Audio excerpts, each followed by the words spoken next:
I didn't really know. I was told it was going to be hard. I was told by my own father that I shouldn't do it because it was going to be too hard, and I didn't want to do it. You know, it was going to be a big challenge. But one thing that I've always kind of thought about is how could I know what to do if I've never been in this position. So I've never been afraid to ask coaches or teammates or friends or family for help. But it's funny you brought that up this morning when I was doing the stretching and stuff for the team. I was like, man, this is kind of coming to an end, and I've come a long way from being the quiet guy who just runs really hard and does what he can to being one of the leaders in the team. And it means a lot to me that my team this year has been able to look up to me and support me, and we're just a big family and try to win games. And Ahmad, what has Kevin meant to the program and to you coming in from out of state, and just he's the lone senior who's finishing up his career? What's it mean to you? Kevin's big. One of my first visits here, I stayed at Kevin's house and I got to know him a little bit. And just to see him just, as a person around every day, like it's a great influence. He's always doing things the right way. He's the most vocal guy out there, and he's always working hard. You never have to tell him to do that. So just his influence around us is big time. And I believe everyone came with the same attitude every single day in practice games as he did, then we'd be in much better shape because he's just phenomenal every single day out there.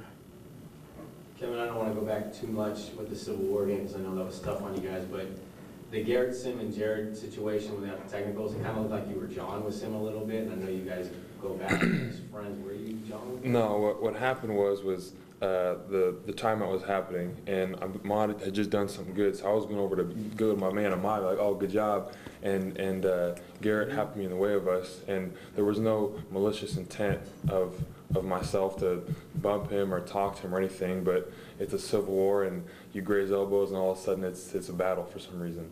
And unfortunately, that went down, and ended up getting Jared a technical foul, which hurt us. But nothing was malicious about what was going on. Ahmad, what do you remember about the Utah game a few weeks ago? You guys won that game. What did you guys do so well against them? We put a lot of pressure on them, bringing the ball up the floor, and we were able to execute. We got a lot of stuff going to the basket that I think maybe may have hit 1-3 that game, and so we were able to win by about 20 points just by going to the basket and getting free throws and just making the easy passes and easy plays. So if you do that, it should be the same outcome. Did it feel like a release on maybe your mentality, your confidence, or anything to have the kind of game that you had on Sunday? Maybe a little bit, but I wasn't down at all. And so I just know that, you take the good shots, you get into a rhythm, it'll start flowing eventually, and I wasn't too concerned about that. Kevin, you seem to be the tough guy on the team. A lot of players said you're kind of the leader. Are you going to cry on your last game? I don't know. I'd like to say that I'm not, but as you all know, this has been a lifelong dream of mine and something I've always wanted, and now that it's here, I don't know, I might just, I don't know what I'm going to do, but I know that Thursday is going to be good, and Saturday is going to be just as fun and just a great game. Don't cry. Given your guys' start in non-conference, that 10-2 start, and where you're at now, how do you guys categorize what you guys have done in the Pac-12 play so far? I would say we would categorize it as a learning experience. The preseason for us was very good. We built our confidence up. We played against teams that others might say weren't the best competition, but sometimes that's what the team needs to do. And this year we started out a young team, not really knowing exactly who we were and what we were going to do. When the preseason kind of helped us find our identity. When we got to conference, obviously the competition got picked up, and we were kind of got punched in the throat a little bit and had to bounce back. And I think that the struggles we've had this year in conference will really help the team next year and be able to play fully the whole season like we did this year in the preseason. Do you guys still feel like a young team at times, especially in some late game situations, or playing against a team like Oregon who has so many experienced players?